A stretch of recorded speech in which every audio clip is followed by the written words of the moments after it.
Aujourd'hui, on fait un petit spécial, comme j'ai dit au début de la réunion. On ne parlera pas de la suite de toute cette série-là.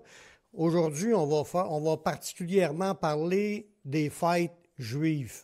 Mais en réalité, on dit des fêtes juives, mais ce n'est pas des fêtes juives. C'est les fêtes de l'Éternel. Ce n'est pas les Juifs qui ont inventé cette fête-là. Il y a 7 moments de grandes fêtes écrits dans la Bible, dans l'Ancienne Alliance, des choses que Dieu a déclarées, des fêtes perpétuelles. Perpétuelles, ça veut dire c'est à perpète. Ça va être continuel, même dans le règne de 1000 ans, ces fêtes-là vont être encore célébrées par l'Éternel. Puis aujourd'hui, beaucoup de chrétiens qui disent qu'ils suivent la Bible, ils oublient ces bouts-là, puis ils vont fêter les fêtes déclarées par l'Église catholique plutôt que de fêter celles qui sont bibliques. Mais Dieu veut qu'on regarde ces fêtes à lui.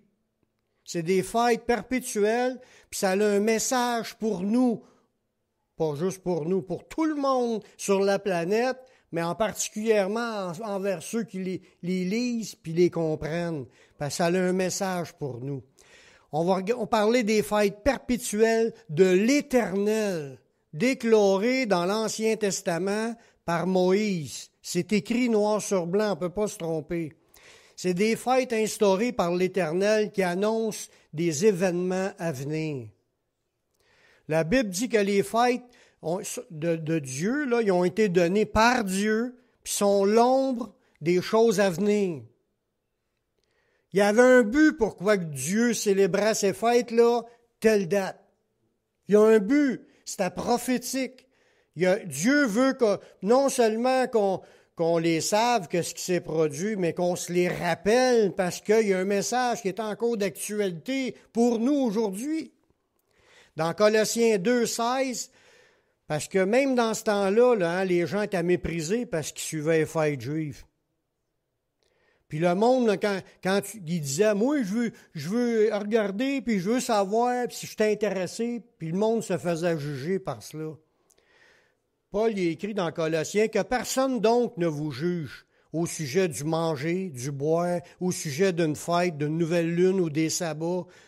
Puis là, je veux vous peser sur un point dans le prochain verset. Louis II, il a marqué « C'était l'ombre des choses à venir ». Mais dans le texte original, quand tu vas voir le verbe « être », il est au présent et non pas au passé. C'est l'ombre des choses à venir. Puis ceux qui vous disent « J'aimerais ça, voir ça », vous viendrez me voir, mais vous sortir les mots de la Bible strong, puis dans ce verset-là, il est au présent.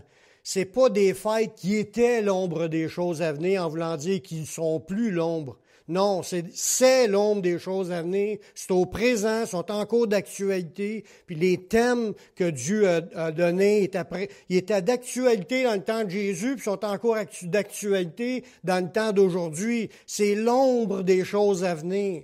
C'est quelque chose que Dieu voulait nous dévoiler d'avance, parce que Dieu était pour faire des événements précis, ces dates-là. Elles avaient un sens pour le peuple juif, parce que quand ils ont reçu ces fêtes-là, comme la fête de Pâques, ça avait le sens, comme vous disiez au début de la réunion, la fête de Pâques, c'était pour célébrer le Passover, que l'ange de l'Éternel a passé au-dessus du peuple juif, puis l'ange de l'Éternel n'a pas jugé le peuple juif. Tous ceux qui avaient mis le sang sur le cadrage, le sang de l'agneau, ils étaient épargnés du jugement. Pâques veut dire passer par-dessus. En anglais, la fête, il l'appelle Passover. L'ange a passé par-dessus, puis il n'a pas tué ceux qui avaient le sang. Mais toutes les familles qui n'avaient pas mis le sang sont mortes. Fait que la fête de Pâques avait un sens pour le peuple juif.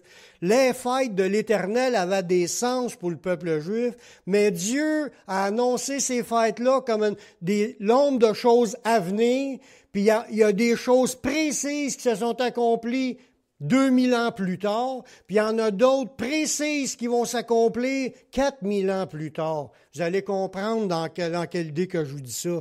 Puis Paul dit, ne vous sentez pas jugé au sujet de ça parce que ça a un sens prophétique. C'est l'ombre des choses à venir. Il y a des gens qui vont dire « Ouais, mais toi, tu retournes à la loi, t'es judaïsant » ou bien ils vont dire « T'es légaliste ». Non, c'est d'écouter ce que Dieu dit. Il y a un message là-dedans. Dieu veut nous parler, puis il y a déjà les fêtes du printemps, il y a eu des accomplissements prophétiques. C'était le début de la saison du temps de la grâce. Jésus est mort la journée de Pâques. Puis ça, je l'ai expliqué, puis je vais revenir là-dessus à tous les ans, les fêtes du printemps puis les fêtes de l'automne.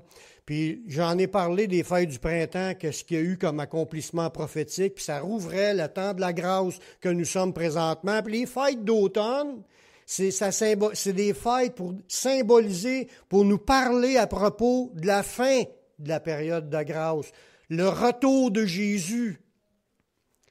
Puis là, on va regarder, il y a des points qu'il faut regarder là-dedans, puis c'est bénissant, c'est édifiant, puis ça nous stimule dans notre foi. Ça avait un sens pour le peuple juif, mais d'autres sens prophétiques dans le temps de la grâce. Il y a les 4 premières fêtes du printemps qui est une figure du début de la période de la grâce, puis elles ont un sens prophétique. Il y avait la fête des pains sans levain, la fête de Pâques, les prémices, puis la Pentecôte. C'était au printemps. Tandis que là, il y a aussi 4 fêtes en automne qui annoncent des événements ou des messages que Dieu a donnés pour la fin de la période de la grâce. Puis ça s'adresse à qui? À nous. On est là. Il y a des événements mondiaux qui sont en train de se mettre en place qui nous démontrent qu'on est à la fin. Combien de temps qu'il reste, je ne le sais pas, mais il y a une chose que je sais, je dois être vigilant, réveillé, en action pour le Seigneur, parce qu'il est à la veille de revenir. Tiens, on mène là-dessus. Dans les 4 fêtes d'automne, je vais vous donner les titres. Il y a la fête des trompettes qui annonce une prise de conscience que les trompettes de l'Apocalypse sonneront. Il y a la fête de l'expiation, ça annonce notre devoir de nous repentir pour être prêts pour le retour du Seigneur. Puis la fête des tabernacles, dans cette période-là, ça durait 8 jours. La fête des tentes, des tabernacles ou des habitations, là, ça annonce une prise de conscience de notre vie terrestre. Puis en même temps, dans la même période, pour le même temps, c'est la fête des dernières récoltes. La fête de réjouissance à propos des bénédictions de Dieu. Fait que Dieu veut nous parler pour nous préparer pour son retour avec ces fêtes-là. Ces 4 dernières fêtes, lorsqu'elles sont comprises, elles sont destinées pour nous comme des avertissements à nous préparer pour le retour de notre Seigneur. Parce que faut pas attendre qu'il soit là, qu'on le voie. Il est là. Ah là, je vais me préparer. Il est trop tard. Faut que tu sois prêt avant.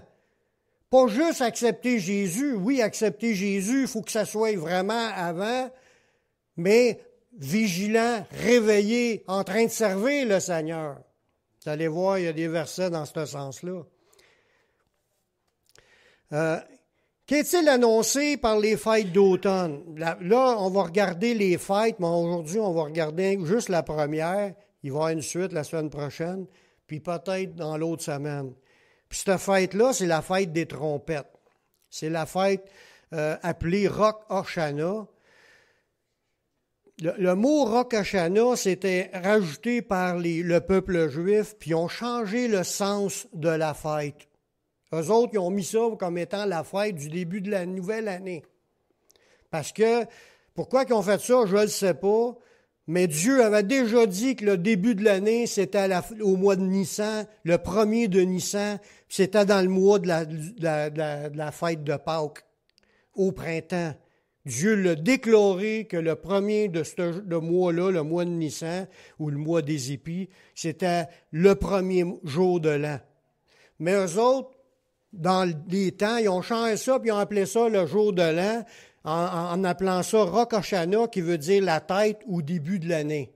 Mais c'est aussi appelé le jour d'acclamation, des cris, puis aussi trompette. Puis vous allez voir pourquoi qu'on dit, puis nous, c'est plus cette partie-là qui est biblique, qui est écrit dans le texte, qu'on veut regarder. C'est que cette journée-là, ça a tombé entre le 3 et le 4 octobre. Fait qu'on est le 5 aujourd'hui, ça a tombé avant-hier puis hier. C'était la fête des trompettes qui dure une journée. Dans Lévitique 23, le verset 24. Parle aux enfants d'Israël et dis, Le 7e mois, puis là, on ne parle pas dans les mois romains, là, on parle dans le calendrier lunaire, dans le calendrier des Juifs. Ça tombe à cet ainsi de l'année, comme je vous disais, ce mois-là, mais les mois sont pas en même temps que nos mois. Fait que des fois, ça peut tomber dans le mois de septembre, des fois, ça peut tomber dans le mois d'octobre. À chaque année, ça change. Mais ça tombait, cette date-là, là, le 7e mois, le premier jour du mois, tombait entre le 4 et le 5. Vous aurez un jour de repos, c'est un jour de sabbat qui était mis là, publié au son des trompettes. C'est là qu'est le sens du mot jour d'acclamation. Dieu, il dit qu'il va y avoir des sons de trompette, ou, vous allez voir, parce que je vais vous sortir le mot qui est original tantôt, c'est des cris. Ça proclame le début de cette journée de repos-là, qui était, pour nous autres, vous allez voir que c'est les fêtes d'automne, d'après la date où on est présentement. Puis, vous allez voir quel message que ça nous donne à nous. Puis là, il dit, c'est une sainte convocation. Fait que c'est un rendez-vous saint que Dieu fait avec tout le peuple d'Israël. Tout le monde embarquait dans cette fête-là. Là, il dit, vous ne ferez aucune œuvre servile, c'est un sabbat. Vous offrirez à l'Éternel des sacrifices consumés par le feu. Puis cette fête-là est répétée aussi dans Nombre 29, le verset 1. Le 7e mois, le premier jour du mois, vous aurez une sainte convocation, vous ne ferez aucune œuvre servile. Ce jour sera publié parmi vous au son des trompettes. Dieu, vraiment, il voulait que le monde saisisse que là, la trompette a une importance. C'est pour ça qu'il appelle ça un jour d'acclamation, un jour de cri, un jour de bruit, un jour de trompette. Parce que le mot original dans Louis II, ben dans le Strong, parce que c'est le mot Strong, c'est le mot original en hébreu, pour le mot trompette, là, son de la trompette, pas juste trompette. Son, c'est le bruit de trompette, mais il n'y a rien qu'un mot en hébreu. Puis ce mot-là, ça veut dire son éclatant avec éclat, objet d'allégresse, publié au son des trompettes retentissantes, des trompettes, des cris, faire éclater la joie, des chants d'allégresse. Tout ça, là, ce mot-là veut dire tous ces mots-là. Fait que, c'est-tu directement une trompette ou des cris humains ou les deux? C'est à libre. Ça veut dire tout ça. C'est pour ça qu'ils appellent ça des acclamations. Cette fête-là, ça fait du bruit. C'est un bruit qui était pour un rassemblement, pour une fête précieuse. Puis dans les descriptions des différents sens, dans le dictionnaire biblique, dans le dictionnaire du mot, ce mot-là, c'est des alarmes, un signal. Parce que quand il y avait une armée étrangère qui venait pour attaquer, c'était aussi au son des trompettes qui avertissait. Ils prenaient un corps, une corne d'animaux, puis là, il avertissait qu'il y a des ennemis qui s'en venaient. Fait que ce bruit-là, Dieu voulait que tout le monde se réveille, tout le monde soit prêt, tout le monde soit dans l'action de ce qu'il devait faire, tout dépendant à quel moment que c'était sonné, voyez-vous. C'est des cris, des hurlements ou des cris de guerre ou des cris d'alarme ou des cris de joie. C'est un alarme de guerre, des cris de guerre, des cris de bataille. Parce que ça réveille les autres, des soldats qui dormaient. Tout le monde se lève, tout le monde rentre dans l'action. Ça peut être des cris de joie aussi parce qu'on se réjouit. Dans la parole de Dieu, ce qui est super, c'est comment Dieu veut faire des parallèles puis il nous réexplique des affaires. Pour l'enlèvement, c'est aussi écrit que ça va être un cri puis ça va être un son de trompette. Dans 1 Thessaloniciens 4,16. Car le Seigneur lui-même a un signal donné à la voix d'un archange. Si on voit que c'est un cri d'un archange, et au son de la trompette de Dieu, on voit la trompette, on voit la voix qui est un cri. Ça peut être un cri de guerre, ça peut être un cri de réjouissance, mais il y a un archange qui va lâcher un cri, puis il va avoir un son de trompette, puis ça, c'est l'enlèvement, le retour de Jésus sur la terre. À la voix d'un archange et au son de la trompette de Dieu, descendra du ciel, puis les morts en Christ ressusciteront premièrement. Ensuite, si on lit le texte, nous les vivants nous serons enlevés. Fait que c'est à la voix forte d'un archange. Un archange, c'est un chef d'ange. Parce qu'il y a des anges, mais il y a des chefs d'anges aussi. Arc veut dire chef, ange, archange. Archange, ça veut dire un chef d'ange qui va lâcher un cri. Michel, ça en est un. Puis c'était le plus fort de la gang, c'est lui que tu vois dans l'Apocalypse. C'est peut-être lui qui va lâcher le cri. Puis on le voit dans l'Apocalypse qui est un chef qui combat pour nous, les chrétiens. Puis c'est lui qui va lier Satan puis qui va l'enfermer pour les 1000 ans. Il est plus fort que Satan. Puis son armée avec Michel est plus forte que tous les démons. Fait qu'on n'a pas besoin de s'en faire. Les plus forts sont sur notre bord. Mais le point là-dedans qui est extraordinaire, c'est comment Dieu voulait nous donner un message prophétique que la fête des trompettes annonce le retour de Jésus. C'est un signal d'alarme. C'est un cri. Parce qu'il y a un cri de guerre ou un cri de joie. Ça fait penser au verset qui nous parle du cri pour réveiller les chrétiens. Dans Matthieu 25, le verset 6 et 7, quand ça nous parle des 10 vierges, ça nous dit que les 10 se sont endormis. Mais au verset 6, ça dit « Au milieu de la nuit, on cria. Voici l'époux, allez à sa rencontre. » Alors toutes ces vierges se réveillèrent et préparèrent leurs lampes. Ça veut dire que le cri, c'est dans le but de réveiller. Parce que les chrétiens doivent prendre conscience qu'ils sont en train de dormir, qu'ils ont besoin de revenir en action, dans la prière, dans la louange, d'assister à leurs réunions, puis, puis évangéliser, servir dans l'Église, servir les frères. Tout ça, là, c'est le travail dans le royaume terrestre, le royaume de Dieu terrestre. C'est notre travail, nos missions, puis que tous les chrétiens doivent être en train d'être dans l'action. Mais ils s'étaient tous endormis, puis on a souvent besoin que quelqu'un nous lâche un whack pour nous dire « Réveillez-vous ». Y a-t-il du monde qui dort ici? C'est sûr que quelqu'un qui dort, il n'est pas capable de lever la main. Il dort. Mais il ne veut pas lever la main parce qu'il est supposé d'être réveillé puis comprendre qu'il ne faut pas qu'il lève la main. Non, mais spirituellement, est-ce qu'on est capable de s'avouer? Je suis dans l'action pour le Seigneur. Je suis en communion avec l'Esprit de Dieu aussi. Moi, je me suis endormi.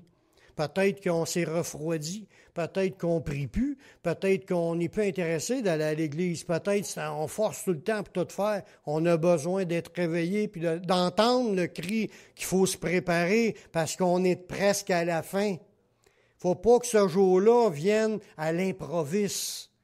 Vous savez ce que ça veut dire à l'improviste? Le jour du retour du Seigneur, il ne faut pas que ça vienne une journée que je ne suis pas prête.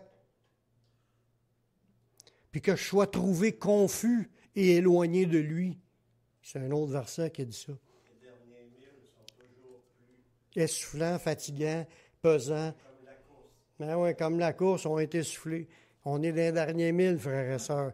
Puis si ça fait 40 ans que vous courez, lâchez pas de courir. Puis si vous êtes assoupis, relevez-vous, on va vous aider à vous porter. Le but des réunions, c'est ça. Là, on est là pour s'encourager puis s'entraider. On se supporte, puis on continue à courir ensemble en gardant la foi puis en étant en action pour le Seigneur. Nous savons que dans la parole de Dieu, dans la Bible, dans l'Apocalypse, qu'il y en a 7 trompettes.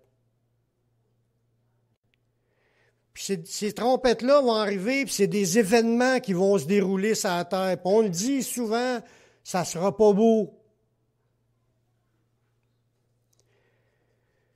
Ça va sonner comme des alarmes, puis ce sont des temps de grande tribulation. C'est des signes de Dieu annonçant le retour du Seigneur à la dernière trompette.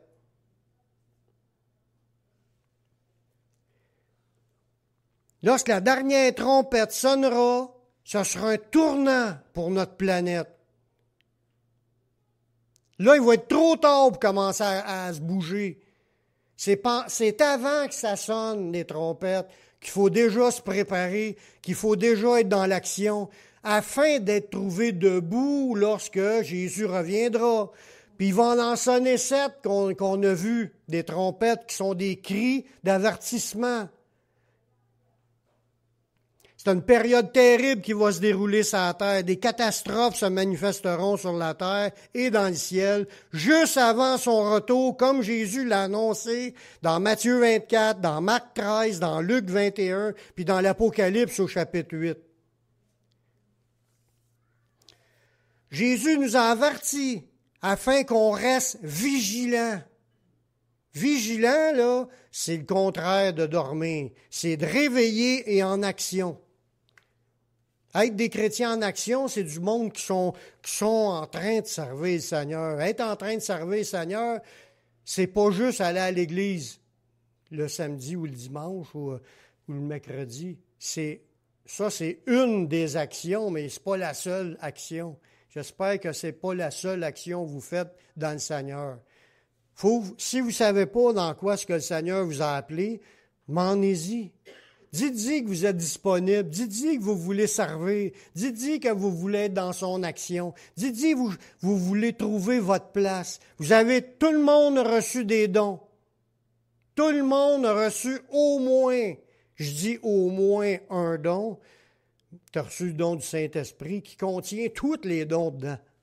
Fait que c'est sûr que Dieu peut agir à travers de chacun comme qu'il le veut. Puis on a juste à être disponible, mais il faut être en action. Que ce soit dans la prière, que ce soit dans louange, que ce soit dans l'évangélisation, que ce soit dans l'édification de disciples, que ce soit même dans le ménage, dans le service. Peu importe les dons, c'est de s'impliquer à servir le Seigneur. Voir dans notre esprit que travailler, je sers le Seigneur à mon travail, puis à toutes les occasions, si on a une occasion de prier pour quelque chose ou parler du Seigneur, c'est des occasions qu'on prend. Mais il y en a tout le long de notre vie des choses que Dieu va mettre. Il a préparé des œuvres pour chacun de nous, que ça dit. Il s'agit juste d'être vigilant, être en action. Jésus nous a avertis que nous devons rester vigilants puis se rappeler qu'il viendra des temps difficiles, des temps durs, mais qu'on doit rester ferme. Il ne faut pas se laisser ébranler ou partir en courant puis lâcher le Seigneur parce qu'on a trouvé une nouvelle blonde ou trouvé de quoi là, qui nous intéresse ailleurs. Dans Marc 13, 33, c'est Jésus qui parle. « Prenez garde, veillez et priez, car vous ne savez quand ce temps viendra. » On ne le sait pas quand Jésus va revenir. Sauf qu'il a dit, je vais faire des trompettes, je vais mettre des avertissements. Puis là, vous allez le voir dans le verset, quand vous verrez ces choses-là arriver, il y a de quoi là, qui est supposé nous dire, réveille-toi, là. Mais même encore, je ne vous dis pas d'attendre que ça arrive pour vous réveiller, parce que vous pouvez mourir avant que ça arrive. Il faut être dans l'action tout le temps, déjà aujourd'hui. Amen. Hein?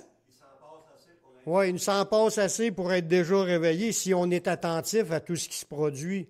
C'est sûr, si on ne regarde rien là-dessus, Puis là, au verset 34, il explique, vu qu'on ne sait pas quand est-ce que ça va arriver, il en sera comme un homme qui, partant pour un voyage, il laisse sa maison, il remet l'autorité à ses serviteurs, il indique à chacun sa tâche, puis il ordonne au portier de veiller.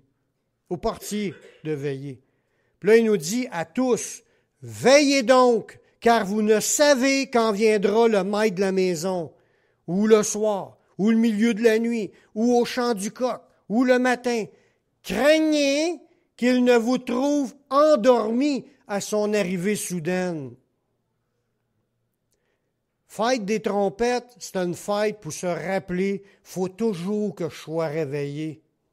Parce que c'est un cri, c'est un son de trompette dans le but qu'on soit vigilant, puis le monde devait se dire, c'est une sainte convocation, c'est un jour consacré à Dieu, un jour de repos, un sabbat que je dois prendre du temps avec le Seigneur pour être en communion avec lui, pour garder ma relation fraîche avec le Seigneur.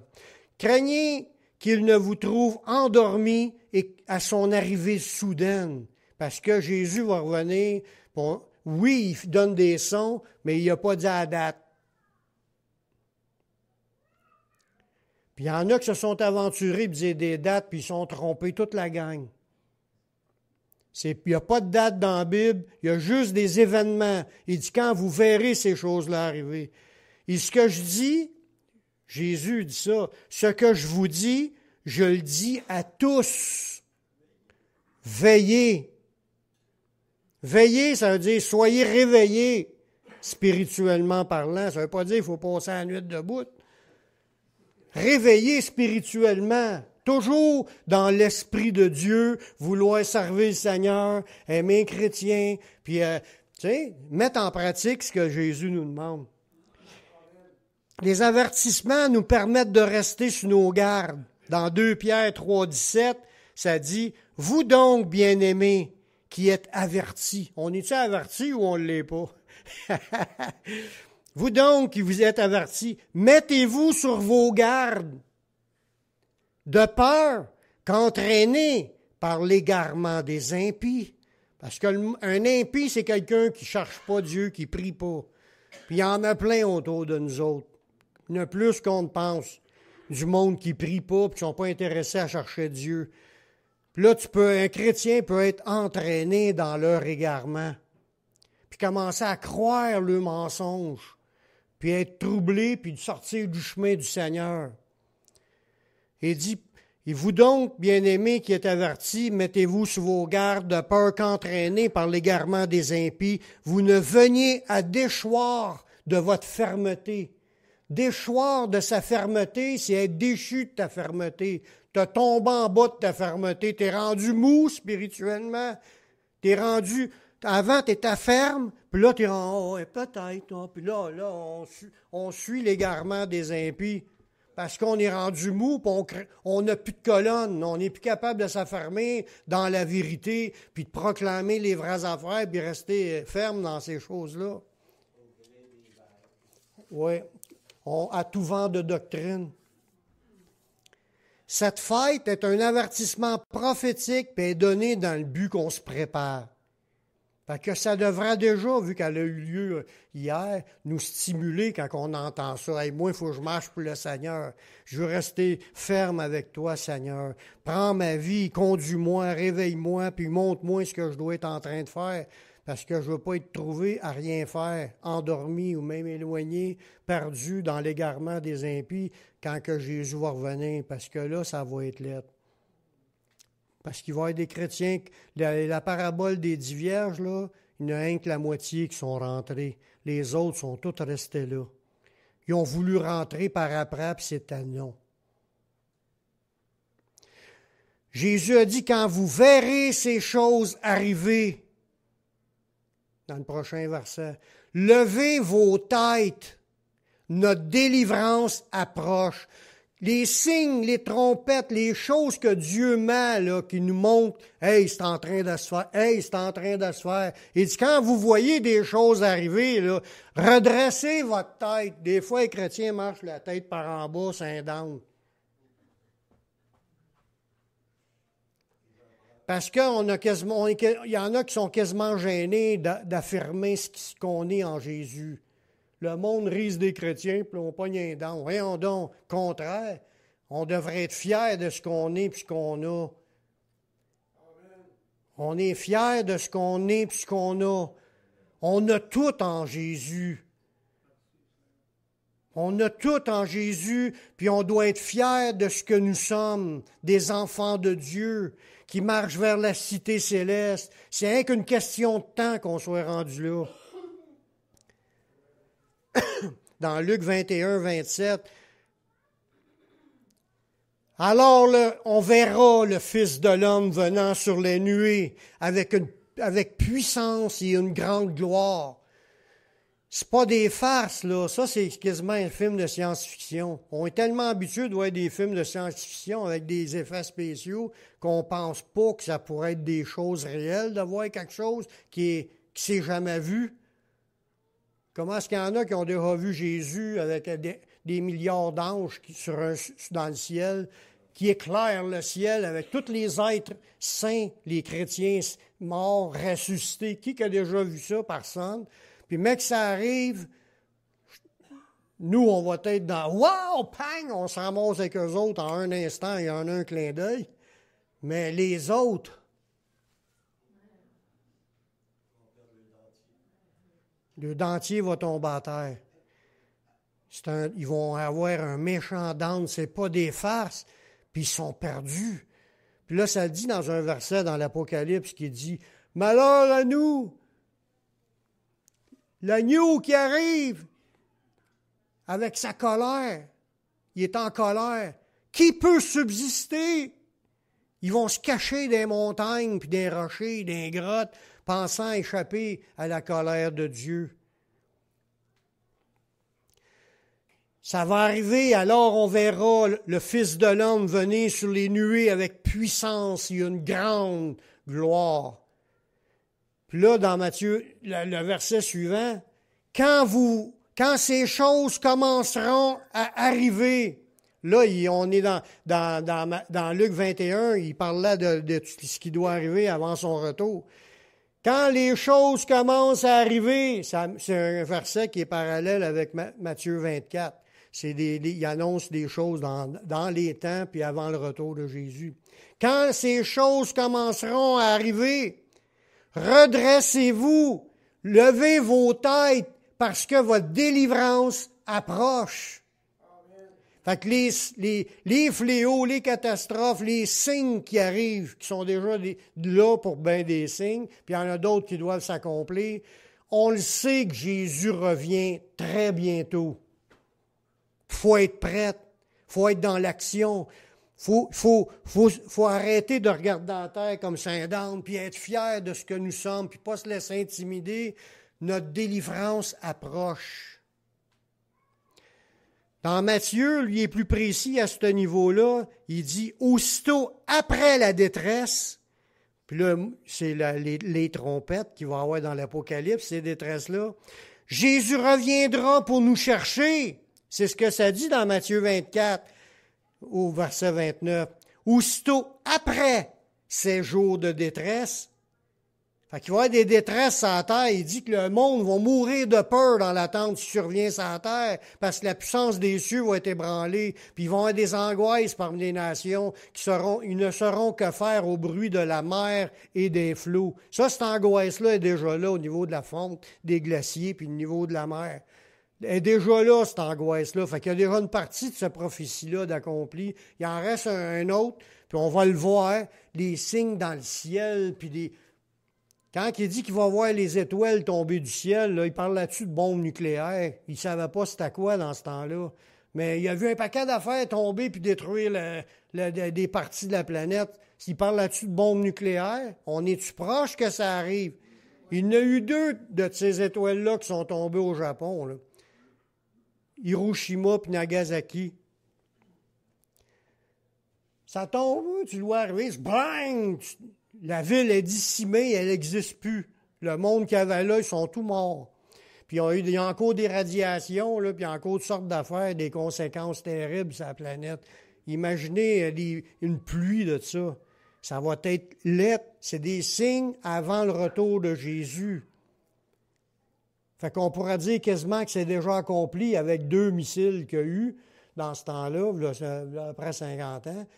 Puis va-tu en avoir d'autres, là? J'espère que non, mais la Bible parle dans les trompettes la destruction du 1/3 de la planète qui va mourir. 1/3. Dans les seaux, il y a un quart, puis dans les trompettes, il y en a 1/3 de la planète. Si on est 8 milliards à cette époque-là, il peut y avoir 2,5 milliards de personnes qui vont mourir dans cette catastrophe-là qu'il va y avoir dans cette trompette-là. Il va en avoir qui vont mourir de faim là-dedans, de maladies, de toutes sortes de conséquences dues à ce qu'il va avoir. Puis c'est des événements que Dieu permet. En sonnant de la trompette, il déclare que qu'il laisse aller les affaires, puis les hommes ou le diable ou Dieu lui-même. En tout cas, il va y avoir des catastrophes sur la planète. Mais je continue avec l'idée que je suis en train de dire que dans Matthieu, aussitôt après ces jours de détresse, que le mot que là, détresse, c'est tribulation. On parle de la grande tribulation, c'est le mot tribulation. Aussitôt après ces jours de tribulation, le soleil va s'obscurcir, la lune donnera plus sa lumière, les étoiles tomberont du ciel. C'est ça que je vous disais, les étoiles qui tombent du ciel. En réalité, ça ne peut pas être une vraie étoile au sens propre, parce que les étoiles, l'étoile la plus proche est Alpha du Centaure, peut être à 3 années-lumière d'ici. À vitesse de la lumière, ça prendra 3 ans, puis il n'y a rien qui roule à la vitesse de la lumière. C'est impossible que ça soit une vraie étoile. Il a vu de quoi dans une vision, puis c'est-tu des météorites, c'est-tu des bombes nucléaires? On ne le sait pas, mais il ne savait pas lui non plus. Il a décrit cela comme cela. Les étoiles vont tomber du ciel. Fait que ça, c'est des événements qui vont être après les jours de détresse, mais avant le retour de Jésus. Il dit, les puissances des cieux seront ébranlées. Fait que ce que tu vois là dans le ciel, puis tout va un changement, là. Déjà, on dit qu'il y a un changement climatique, là, mais il peut y avoir pire que ça encore. On ne sait pas tout, là. Mais quand le soleil envoie ses rayons, là, des rayons sont rendus avec il y a des radiations là-dedans, puis il y a toutes sortes, je ne sais pas si vous avez suivi ça, là, ces histoires-là. Ça le fait déjà, puis ça provoque des champs magnétiques sur la planète. Oui, on a un genre de bouclier naturel que Dieu a créé avec la ceinture de Van Allen qu'on a au-dessus de la planète. On a l'attraction de la Lune qui fait une attraction, une gravité qui fait attirer des affaires. Oui, dans le système que Dieu a créé, le système solaire, il y a des choses qui sont là pour protéger la planète, mais qui ne protégera plus la planète dans les temps qui vont être rendus là. Il y a même un verset dans l'Ancien Testament qui parle « La terre craque et elle titube comme un homme ivre ». Ça veut dire qu'elle va perdre son axe. Elle a une rotation bien précise, puis elle va venir tout croche, là, puis elle va s'en aller en s'en allant tout croche comme un homme ivre. Où est-ce qu'elle va se ramasser? Puis Jésus a dit, s'il ne sera pas venu, là, il n'y aura plus personne de sauver. Ça sera une destruction complète de la planète et de tous ses habitants. Jésus revient à cause des prières de ses élus. Il va abréger ses jours. Il dit, après avoir tout vu tout ça, que le ciel s'obscurcit, la lune ne donnera plus sa lumière, les étoiles vont tomber du ciel, la puissance des cieux sera ébranlée, puis les chrétiens sont tous là. Alors, après tout ça, alors, le signe du Fils de l'homme paraîtra dans le ciel, puis toutes les tribus de la terre se lamenteront, et elles verront le Fils de l'homme venir sur les nuées du ciel avec puissance et une grande gloire. Alors, après avoir vu, puis c'est pour ça que l'autre verset dit, quand vous verrez ces choses, relevez vos têtes, redressez-vous, mais là, il dit ça dans Matthieu. Après ça, quand il le voit, tout le monde le voit, il enverra ses anges avec la trompette retentissante, puis il va rassembler ses élus des 80, c'est nous. Amen. Fait que des enlèvements avant les troubles sur la terre, ça n'existe pas. C'est très clair qu'on va en vivre. Puis on va être encore vivants. Parce qu'il y a un enlèvement. Sinon, il n'y aura pas d'enlèvement, il n'y aura plus personne, là, on ne sera pas là. Ça veut dire qu'il va y avoir il dit 2 dans un champ, un va être pris, l'autre laissé. 2 à une meule, un va être pris, l'autre va être laissé. 2 dans un lit. Ça veut dire que tu peux être à quelque part, puis il y en a un, il y a celui qui était avec le Seigneur, il part, puis celui qui ne l'est pas, mais il reste là. Fait qu'il va y avoir des pays que ça va être horrible ce qui va arriver là. Puis il y a d'autres pays qu'ils vont être du monde encore en train de travailler, puis en train de faire ce qu'il y a à faire, puis à dormir dans le lit. En Ukraine, là, il y a du monde, des chrétiens comme nous, là, 100% comme nous, instruits comme nous, tout le kit, qui n'ont même plus de maison, place pour dormir. Ils ont obligés d'aller dormir ailleurs. Ils ont perdu leur maison, ils ont perdu tout leur bien, ils ont perdu leur job, ils ont tout perdu parce que tout était détruit par la folie des hommes. Mais c'est pour dire qu'il n'y a pas un de ce pays-là que c'est de même. Il y en a d'autres. Là. En Syrie, là, c'était la même affaire pour les chrétiens. Il y a au-dessus de 100 000 chrétiens comme nous qui ont été tués. L'armée américaine a essayé d'en enlever une coupe avec les hélicoptères, puis il y en a qui ont resté là, puis il y en a d'autres qui étaient déjà morts. Des chrétiens dans le monde qui se font persécuter, il y en a plein qui passent des mauvais quarts d'heure. Mais l'important, il dit, tu vas voir des choses arriver, redresse ta tête, regarde en l'air, sois fier d'être chrétien, puis si t'as à mourir, t'es prêt à mourir pour le Seigneur, puis si tu continues à vivre, tu vis pour le Seigneur. Amen. Mais soyons réveillés spirituellement. Continuons à servir le Seigneur, peu importe ce qui arrive. Les trompettes, c'est un son d'avertissement pour les chrétiens. La Bible nous parle de Noé. Il avait été averti, puis qu'a-t-il fait? Noé, là, il en savait bien moins que nous, au point de vue des prophéties, puis des bénédictions de Dieu, puis ça, le plan de Dieu. Il en savait bien moins que nous. Même pas un centième de ce qu'on sait. Mais il y a une chose qu'il a su, il a été averti que Dieu était pour détruire la planète. C'est une prophétie, celle-là, qu'avait reçue Noé. Il a cru à cette prophétie-là. On ne s'en dit pas comment est-ce qu'il l'a eu, mais Dieu y a parlé. C'est-tu direct à lui ou il a passé par un ange ou passé par un humain, mais il a reçu le message que Dieu était pour tout détruire. Puis il a dit, prépare-toi. Qu'est-ce qu'il a fait? Il s'est préparé. Sinon, il était mort, il était foutu, lui et sa famille. Il s'est préparé, il a écouté la prophétie. C'est par la foi, dans Hébreux 11:7, c'est par la foi que Noé, divinement averti des choses qu'on ne voyait pas encore. Personne n'avait jamais vu ça de la pluie. Il ne savait même pas c'était quoi mouiller. Dans ce temps-là, il ne mouillait pas, il y avait juste une rosée qui tombait. Fait que Dieu, il a dit, il va se mettre à mouiller, là, puis là, la pluie va tomber, puis la plus haute montagne va être recouverte. La plus haute montagne de la terre a été recouverte.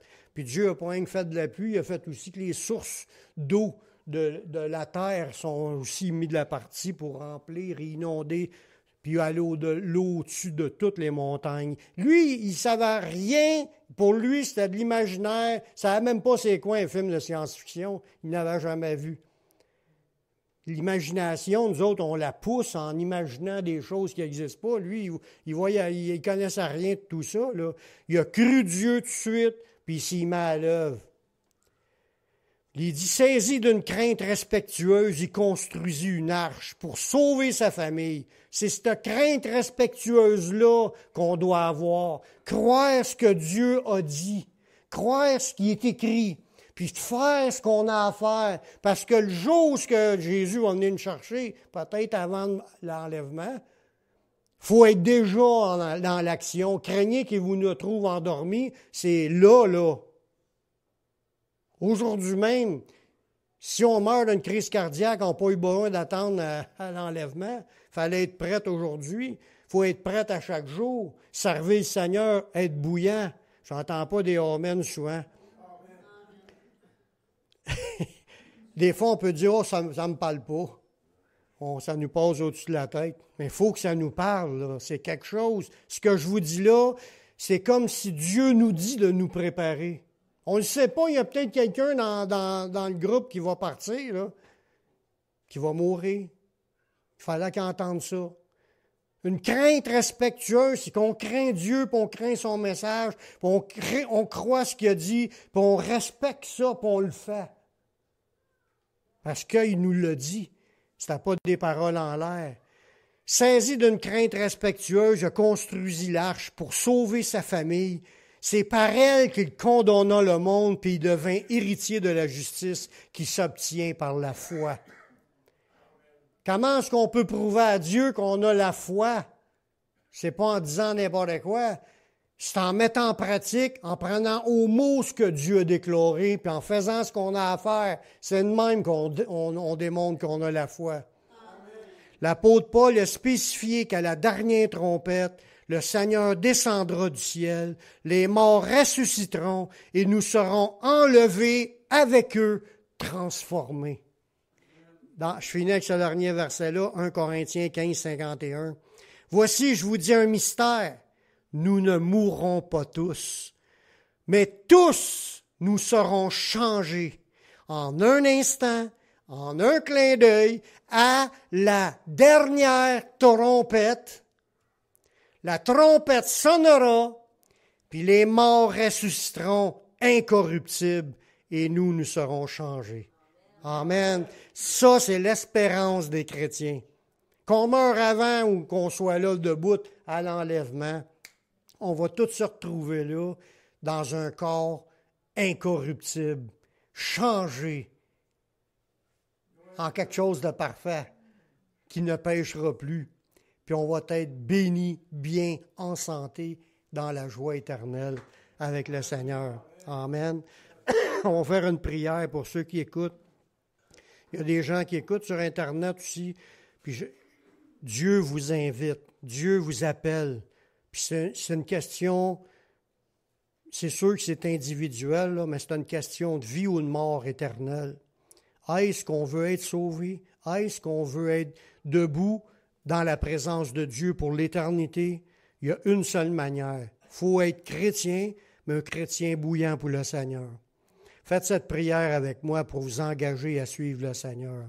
Père, je reconnais que je suis un pécheur. Je reconnais que je suis perdu.